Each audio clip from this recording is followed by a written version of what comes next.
No, none of those ones. I'll pass on those. It's perfect. Why wouldn't you want to just grade it and sell it online? It's a 10. It's just because people use those to play, so they're more playable cards. But So people buy it. If it's a 10, sometimes they would. Yeah. I'm gonna do it. Screw you. Prepare for trouble. Make it double.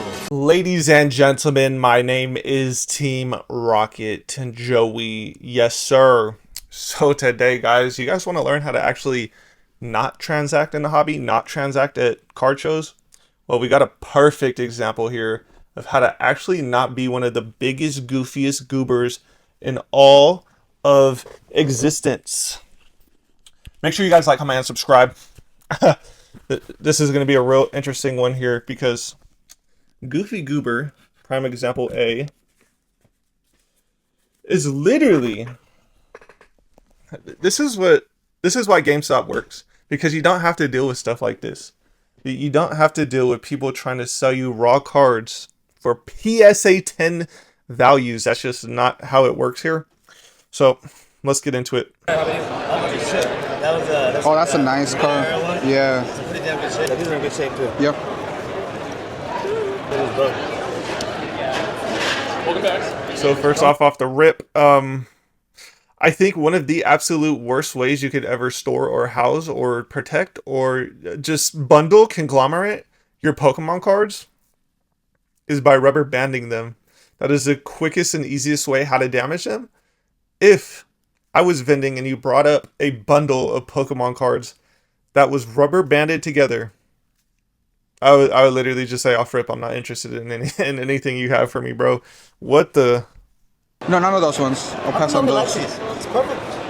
Why wouldn't you want to just grade it and sell it online? It's a 10. It's just because people use those to play, so they're more playable cards. But So people buy it. If it's a 10, sometimes they would. Yeah. I'm gonna do it. Screw you.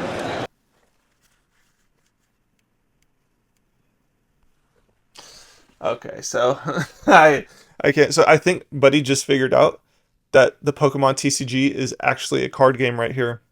He said, how come nobody likes these? This is a perfect 10. This is the problem we have going on in the hobby right now. And I mean, honestly, in my personal opinion, it's not really a problem to me, but to some people, I could see why this would be a problem. When you just look at Pokemon cards as a dollar symbol, that's it. That's it and that's all. That's all you look at the Pokemon cards for. And you don't even know that there's a playable card game.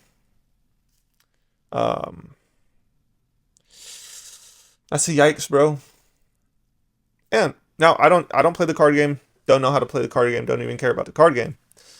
What I do personally is I do exactly what he's doing, but I know 100% that the Pokemon TCG is a card game first. I know that. I'm not oblivious to it. And then I don't even know what card it was. Whatever card it was, bro. Find out it's like a Pheasant Dippity EX full art. Talking about I'm gonna grade it. It's a PSA 10. Like, bro, what? The funny thing is too with these types of people, and you'd be surprised, there are a lot of these same exact types of people doing the same exact thing right here. With these people, you just never get it across to them that this is a hobby before it's a reseller. I mean, honestly, if you really think about it, if you go to a card show right now today that says all TCGs, every table is only Pokemon. Pokemon has literally monopolized on the resale vendor, everything. By the way, guys, nothing in Pokemon today is rare at all. Just throwing that out there. Nothing's rare. How do you like those ones? They're playable. So a lot of those, the price is high because they're rarity, not because they're... Oh, I got you. It's like the opposite of Pokemon. People like Pokemon cards that are expensive. People like the cards that aren't. So it's better playable. Yeah. I got you. That's like the main people buying. So he went up to his friend over there. Shout out. I'll pop up the video right here of the actual vendor. The vendor is a dude in a green shirt right here with the hat. His friend over there next to him is selling Magic cards. And the dude's finally starting to get it. He's finally starting to get that these are actual TCGs that people play. and he's appalled. He's literally appalled by Magic cards.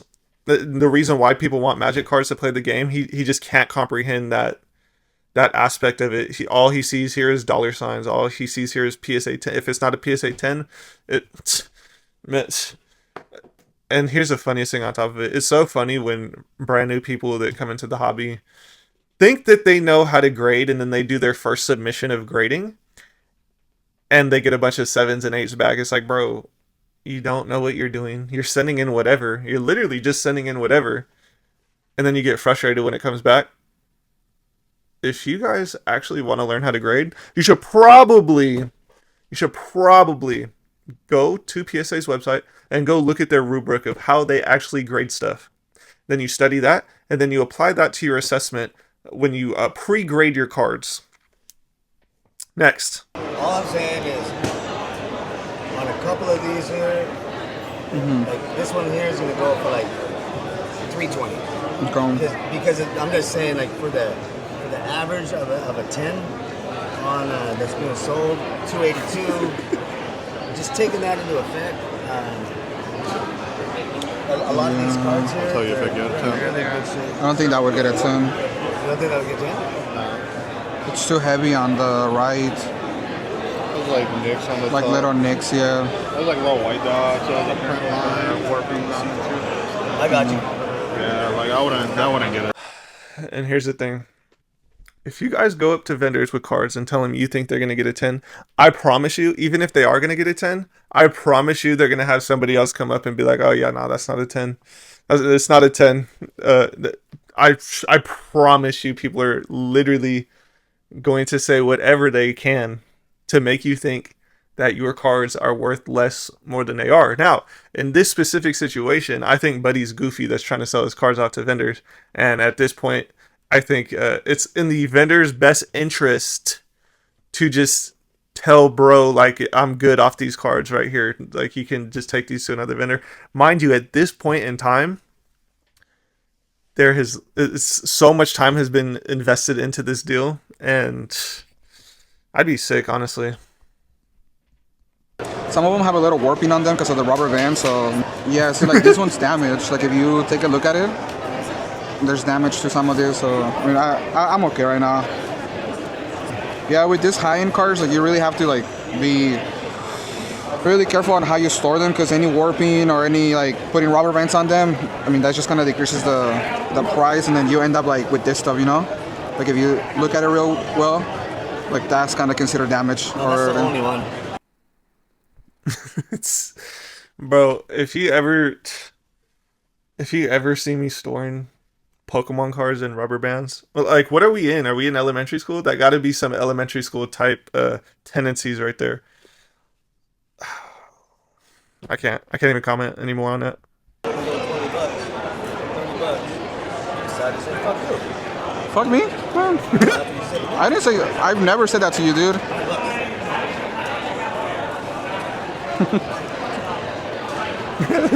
Bro, okay, so bro is literally just crashing out. He's literally crashing out. But guys, you have to understand this. The vendors are the people with the money. If you go and try and sell and take their money, you probably... I'm going to just give this very, very simple life advice right here. You probably want to treat them with respect if you want them to give you their money. It's very simple, right, guys? We all get this. This is 1 + 1 = 2. But by the way that the guy was acting, in my personal opinion, it looked like he might be. I'm not even gonna say it, honestly. Guys, so what did we learn here today? Lesson number 1 that we learned: not to rubber band our cards, our trading cards, especially if they're high value, high end cards. We're not rubber banding our cards. Because it's going to damage them. And then when we go to sell them to vendors, they're not going to ask us or have any problems because our cards aren't damaged from the rubber bands. Wow. Okay, so lesson number 1. We got that down, right? Lesson number 2. Don't try to go into another deal while you're literally already in a deal. You're on camera. You're looking extremely goofy. and then you go to the next vendor over, ask this, like, bro, what? There's no show etiquette right there. Zero etiquette for the vending show. Okay, so we got those 2 lessons down. Lesson number 3. Oh, this is a good one. Do not evaluate your card prices for PSA 10 prices if they are not graded and if they are literally raw copies of the cards, because vendors, get this guys, vendors are not going to pay you PSA 10 prices for raw cards.